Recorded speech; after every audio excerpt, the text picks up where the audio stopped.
1962 ခုနှစ်မတ်လ2 ရက်မှာဗိုလ်ချုပ်ကြီးနေဝင်းဦးဆောင်တဲ့တော်လှန်ရေးကောင်စီကအာဏာသိမ်းလိုက်ပါတယ်။မတ်လ2 ရက်နနက်တနာရီအချိန်လောက်မှာသိမ်းယူလိုက်တာပါ။အာဏာသိမ်းပြီးနိုင်ပိုင်းအတွင်းမှာပဲလူမျိုးစုလွှတ်တော်နာယကကြီးစက်ခွန်ကြီးပြည်သူ့လွှတ်တော်ဥက္ကဋ္ဌကြီးမန်းပါဆိုင်ပထမအစိုးရအဖွဲ့ဝင်ဝင်ကြီးတွေနဲ့တိုင်းရင်းသားခေါင်းဆောင်တွေအပါအဝင်စုစုပေါင်းလူ46ဦးကိုဖမ်းဆီးလိုက်ပါတယ်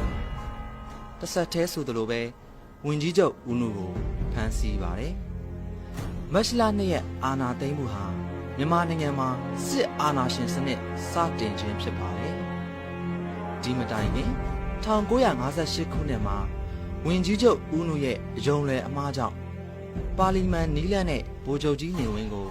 နိုင်ငံတော်အာဏာလွှဲပေးခဲ့ရပါသေးတယ်။1958ခုနှစ်အာဏာလွှဲပြောင်းရယူမှုကအနူနီးနဲ့အာဏာသိမ်းခြင်းဖြစ်ခဲ့ပြီး1962ခုနှစ်မတ်လအာဏာသိမ်းမှုကပြောင်ပြောင်တင်းတင်းသိမ်းယူလိုက်တာဖြစ်ပါတယ်။အဲ့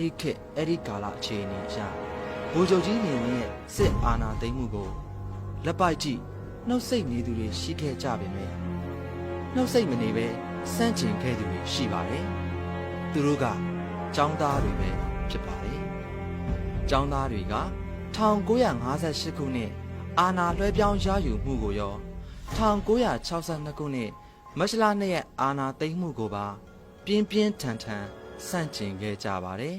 ။ဘုံတွေအဲ့ဒီအာဏာသိမ်းကြောင်တို့လူထုဘက်မှာရှိရင်အဲ့ပမညာတာတို့ဘာတို့ညာတို့စားတယ်လက်ဝဲဥပဒေနဲ့လက်ဝဲအင်အားစုတွေအကုန်လုံးကထောက်ခံလိုက်တယ်ဘုံတွေထောက်ခံလိုက်တယ်အဲ့တော့ဘုံတွေအာဏာသိမ်းကြောင်မထောက်ခံတယ်ငါတို့ပဲရှိတော့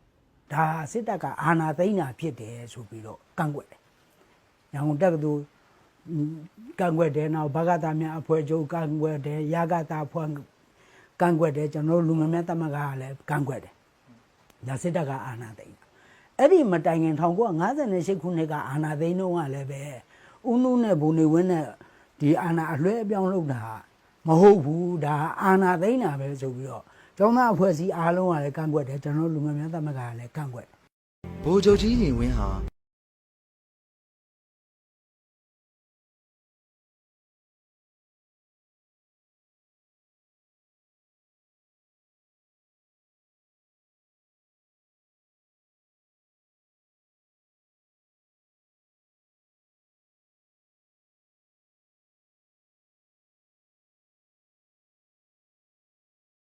ဟယ်လိုကဲဟိုအောက်လက်တရားကြီးဥဒေဝါလားမသိ။ဘာကိစ္စလဲ။ဟုတ်ကဲ့ဆရာဘယ်မှာလဲမသိ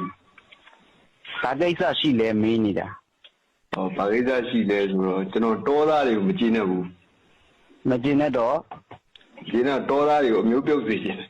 ။မင်းဖင်ချနေလို့လား။မေးလို့ရလီးပြန်တာလို့မှလား။လို့မှမင်းရဲ့မှန်ရိုင်းတာလေ။ဒီပဲရလား